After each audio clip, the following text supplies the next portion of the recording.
All right, so yeah, we'll go ahead and get started. So this is Cybersecurity Club. It's our first meeting today, and yeah, we'll be just going over some general stuff and inform you guys on some knowledge.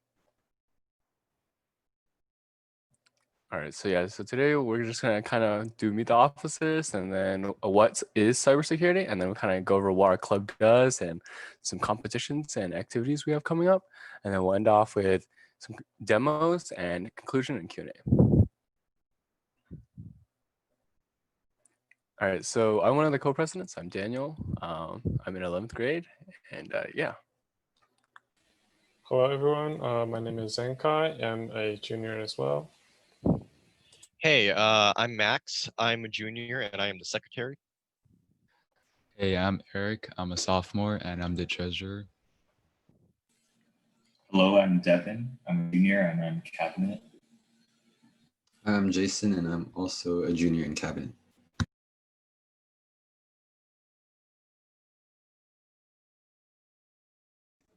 So if you're new to cybersecurity, here's a short introduction of the field. Essentially, cybersecurity is all about attacking and defending computers, whether for the data within them or for the service it provides, for example, a website. Our club takes a more offensive approach to cybersecurity, and you can call it offensive security. We'll prepare you to learn to exploit real vulnerabilities. Cybersecurity professionals believe that it is important to know common attacks so we can defend against them. Don't worry if this doesn't make sense yet. You will learn everything you need in future club meetings. On a side note, please do not use the techniques we demonstrate in unauthorized circumstances, like in school, as this is unethical and not cool. It could also result in serious legal and financial consequences.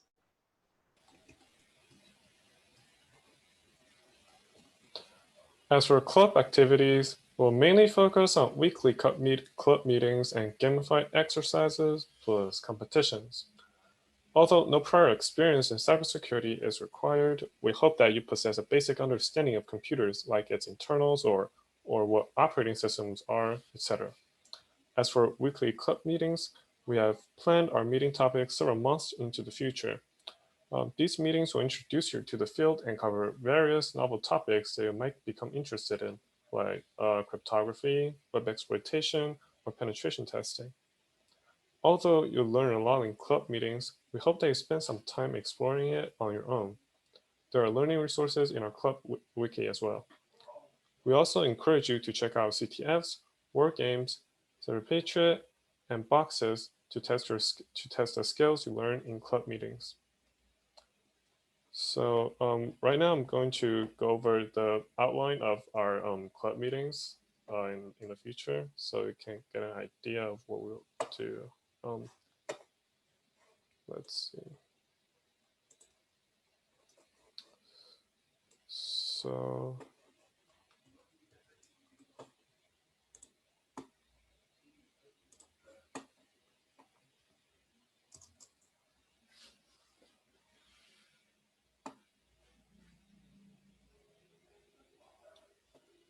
let's take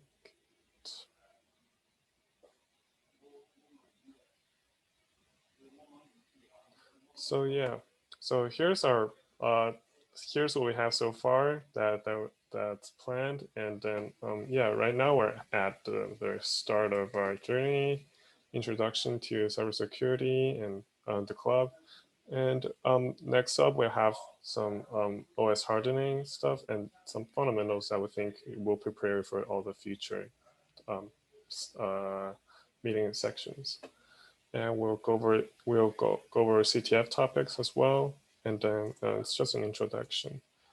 We also have some miscellaneous meetings in between these major sections, so that to serve as a transition or just a break from focused in-depth meetings. We have web penetration and a bit of penetration testing, cryptography, forensics, and binary exploitation. If you want us to cover something else, you can make a suggestion in the general channel in our Discord server, and we'll probably create a poll if you want to create more meetings as well. So let me hand this over to Max. We'll go over CTFs. All right, thanks, Zenkai. So, hold on, just give me 1 second. Okay, there we go. So, one key aspect of cybersecurity are CTFs. Now, CTFs are a way that cybersecurity professionals can practice their skills, and beginners can learn their skills by hacking into / breaking / defending cyber systems. Now, all of this is set up in a game format, and as you can see here, you get points for every single challenge you complete. And these practice skills, such as web exploitation, cryptography, reverse engineering, etc. And the way you get these flags, the way you get these points, or you submit flags. And now these flags will typically be in this format, where you have the name of the CTF followed by some special characters for each individual challenge. And these flags are hid throughout websites in very inconspicuous ways, or throughout a program, for example. So you might find them in, say, a JavaScript file for a website, or it might be encrypted with a cipher of some kind. And it's your job as the participant to undo all of these defenses so that you can get those points, essentially.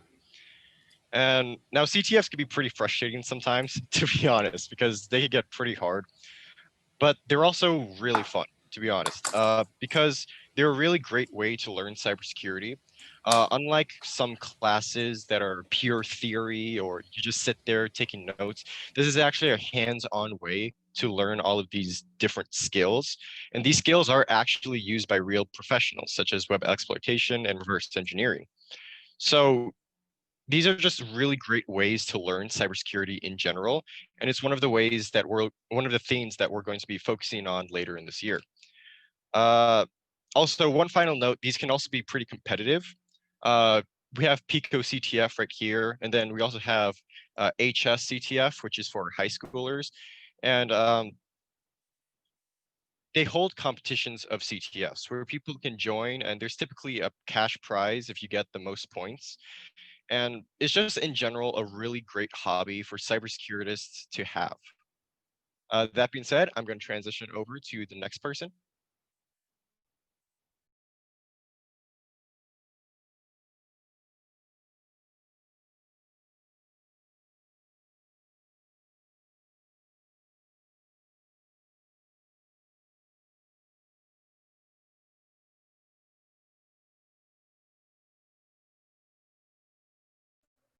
I think you're muted.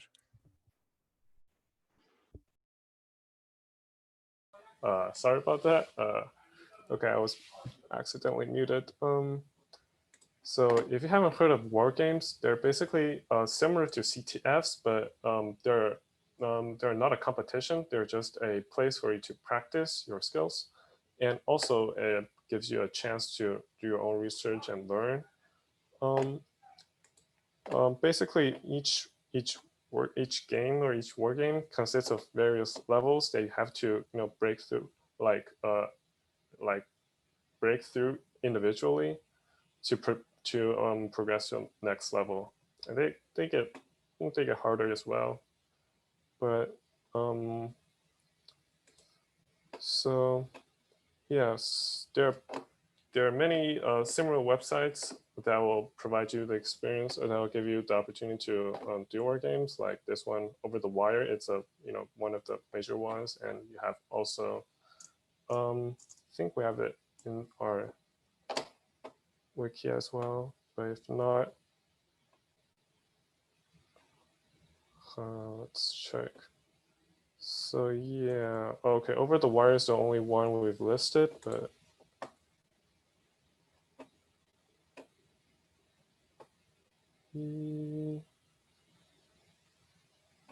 yeah, you can also go to, or you can just Google it. To be honest, there are tons of war games on the internet, and yeah, if you want to, let's see,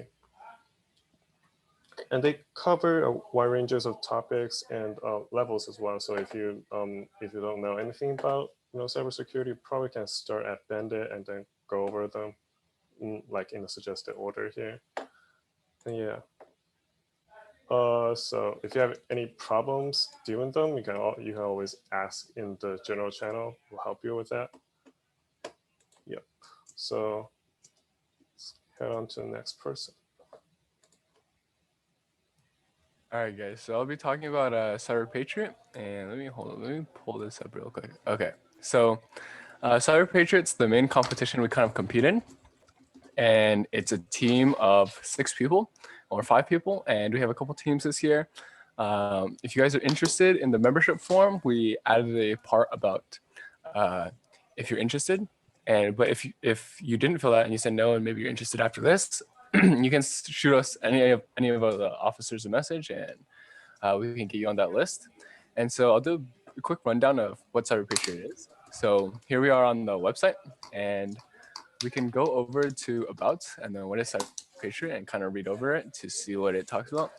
So essentially, it says here, at the center of CyberPatriot is National Youth Cyber Defense Competition, which puts teams of high school and middle school students in the position of newly hired IT professionals tasked with managing the network of a small company. Through a series of online competition rounds, teams are given a set of virtual operating systems that are tasked with finding and fixing cybersecurity vulnerabilities while maintaining critical services. And top teams in the nation earn all expenses paid trips to Maryland for the national finals competition, where they can earn recognition and scholarship money. So that's kind of a quick overview, and we can go over to current. So we kind of so the current competition. If we go over here, you can kind of see how it all pans out. So the competition is basically there's 3 parts. So there's Windows, Linux, and Cisco. And Windows, you're on a Windows operating system. I'll show you guys that soon. Jason and Zenka will also show you Cisco and Linux. And so if you look here, we have a lot of stuff actually has already happened. So we have a couple exhibition rounds and training rounds to get us prepped. But where it all starts is round 1. And since this year it's virtual, usually it's actually 2 rounds, and then you have a semifinals round and then a nationals. But because it's been virtual, they changed the competition a bit.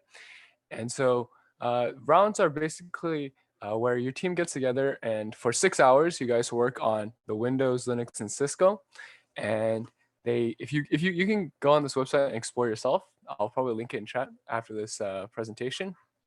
And so you have all these training events and then competitions, so round 1, 2, and 3. And we can look at, actually they released recently challenges in each round. So this is practice run. We can skip over that for now. So round 1 is where it starts. So for us, we're open, because there's also all service division. There's 2 divisions, open and all service division. We're open division. All service is for like kind of like the kids in like for example at Troy, it's kind of like a military service kind of thing, and they have competitions, their own competitions for this. Oh, by the way, CyberPatriots backed by the Air Force, so that's why there's like a military service division, all service division. And in round 1, you can see we have 3 images: Windows 10, Server 2019, and Ubuntu 18. And so these are basically just 3 different types of operating systems. And we have 6 hours to finish up all of them, and we try finding vulnerabilities and or collecting forensics on the questions or on the operating system, and we try to get 100 points. And then we also have Cisco here. So there's a quiz where it's just like a normal quiz like you'd have in school. But then there's also a packet tracer, and that's where usually our Cisco guy helps set up goes into this kind of simulation lab, and he creates there's a set of instructions, and he has to set up a network. And yeah, I think that's about it for CyberPatriot. If you guys have any questions, there's also a rule book, so you guys can read the rule book. If you guys have any questions, you guys can feel free to contact us. And I'll go ahead and start sharing the actual. So now we'll go ahead and kind of share like the actual what actually happens. And so let me share the Windows one right now. Let me pull it.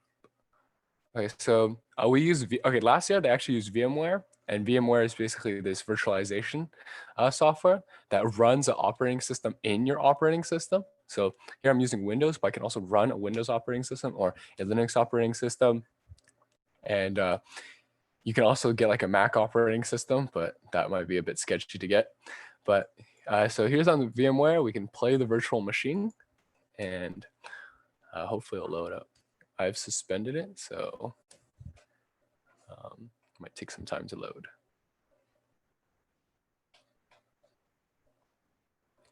But yeah, so this is the Windows operating. This is a server image. So if we look at this list, actually, their practice run actually gives us a server 2016, which is the operating system I'm showing right now.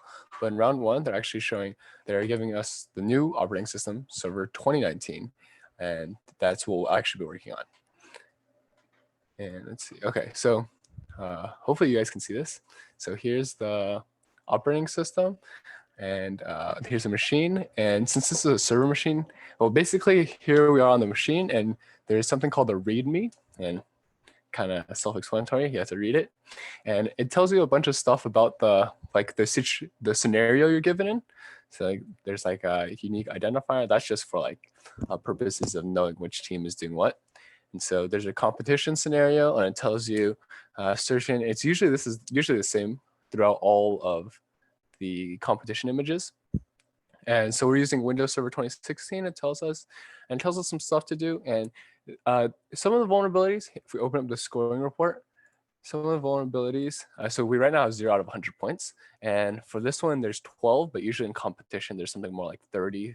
And as we get later in, it might be like 36, even up to 40, and 35 to 40. And let's see, so this is the image. I think we're actually running a bit short on time. So maybe next time we'll probably be planning a CyberPatriot, Trust CyberPatriot meeting, and we can show you guys more of this. So if you guys are interested, but here's the image, tell you some stuff to do. And yeah, basically our goal is to patch up this image and fix up any security flaws. So I think that's about it for me. I think Zenkai can now go ahead and show you the Linux image.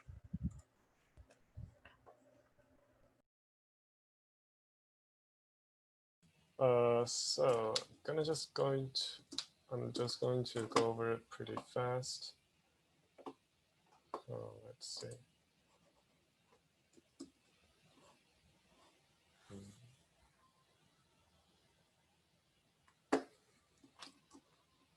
Okay.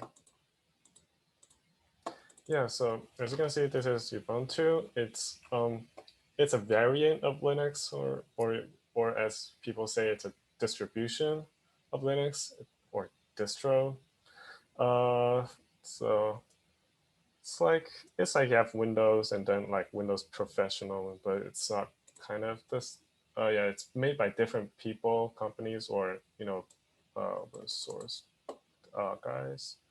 And like the Windows image, you have a README. So in this case, it's an image made by us. Yeah, high DPI. Oh, high DPI screens aren't the best. So yeah, if you have a high DPI screen, you're going to suffer in CyberPatriot. Okay, so yeah, so in Linux, you'll do the same thing you do in Windows. Try to find vulnerabilities, remove unauthorized users, root users, etc. And manage, audit packages, configure services like web servers and stuff, or remote SSH login, and yeah, that's basically it. But how it differs from Windows is that in Windows, although you can do scripting using PowerShell or CMD, if you like, in Linux, everything is like just easier if you do command line. So yeah, it's not really that hard. It's actually easier than GUI or graphical user interface sometimes, but you just have to memorize these commands. That should be it for me. Let's see. All right, so then I'll do Cisco next. And you guys all see this? Okay. Packet Tracer is a visual simulation tool that allows users to create network topologies and imitate modern computer networks. So in the CyberPatriot competition, Cisco comes with a Packet Tracer activity and a Cisco quiz that was brought topics such as networking and IT. So, okay, when you open it up, it's just a blank screen like this. And there's a bunch of end devices that you could drag in. So let's say you want a PC, a laptop, and another PC. And there's also network devices at the bottom left. And then you could drag in a router. And then in the end devices, there's also like home appliances. So you could add things like a coffee pot, a lamp, garage door, Bluetooth speakers. And then all of these items form your Internet of Things. And that's just like a network of physical objects that use sensors to complete tasks.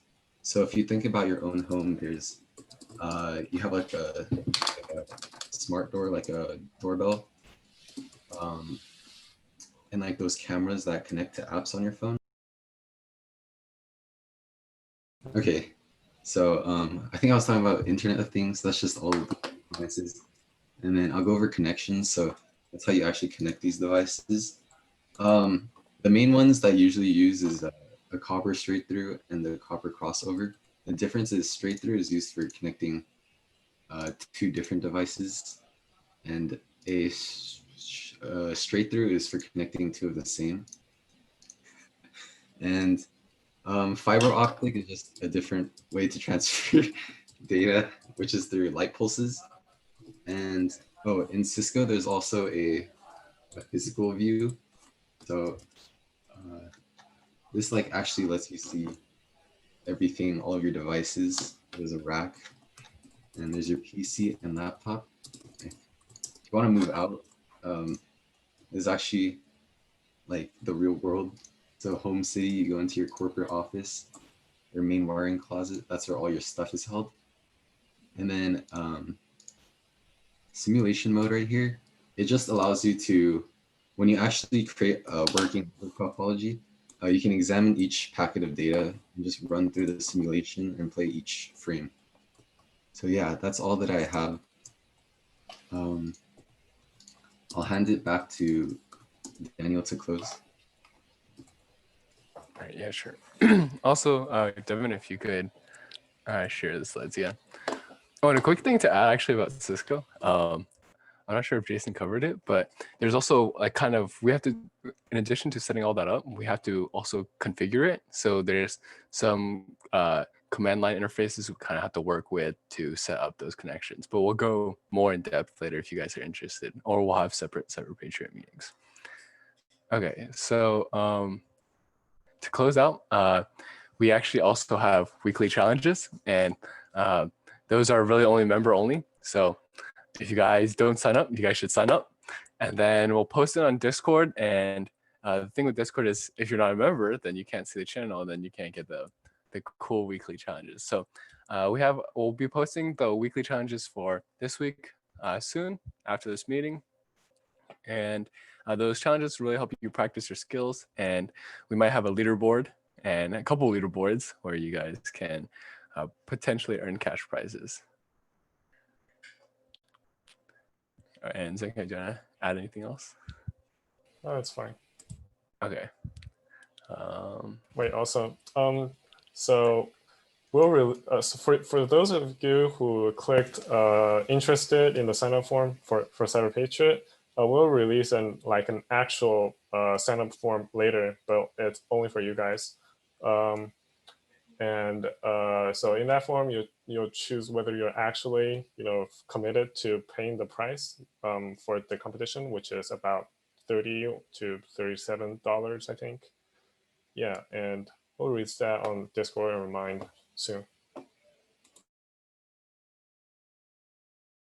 Daniel, you can continue if you want. All right. Yeah. Wait, Max, did you want to add something? Yeah. So we know that all this stuff might seem a bit complicated or confusing at the moment.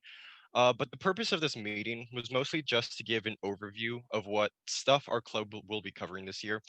And in case you're confused about any of the stuff we talked about or just completely blanked out, we will be covering all of this stuff in depth in future meetings on every single topic. And at that point, you'll be able to understand exactly all this terminology and stuff we're talking about. So don't worry too much.